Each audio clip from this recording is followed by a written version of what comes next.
നേടി പോകുന്ന തീർച്ചയായിട്ടും ആ സംശയം ഒരു ഫാക്റ്റ് അല്ലേ? ആ സംശയം എനിക്കും നിങ്ങൾക്കും ഉണ്ടാവില്ലേ? കാരണം എന്ന് പറഞ്ഞാൽ തന്ത്രിക്ക് എന്താണ് ഈ പറയുന്ന കട്ടളപ്പാളികൾ അറ്റുകുറ്റപ്പണിക്ക് കൊടുത്തുവിടുന്നതിൽ എന്താണ് തന്ത്രിയുടെ റോൾ? അതൊരു ചോദ്യമല്ലേ? ആ ചോദ്യത്തിന് ഇതുവരെ ഇവരാരും മറുപടി പറയുന്നില്ല. കാരണം തന്ത്രിക്ക് അവിടുത്തെ താന്ത്രിക വിദ്യാപരമായിട്ടുള്ള, അവിടുത്തെ ആചാരപരമായിട്ടുള്ള, അവിടുത്തെ പൂജാവിധികളുമായി ബന്ധപ്പെട്ടിട്ടുള്ള കാര്യങ്ങളുടെ കസ്റ്റോഡിയനാണ് തന്ത്രി.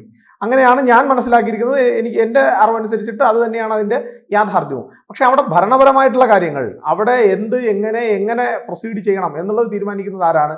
ദേവസ്വം ബോർഡും ദേവസ്വം ബോർഡിന്റെ പ്രസിഡന്റ് അടക്കമുള്ള ആ കമ്മിറ്റിയാണ്.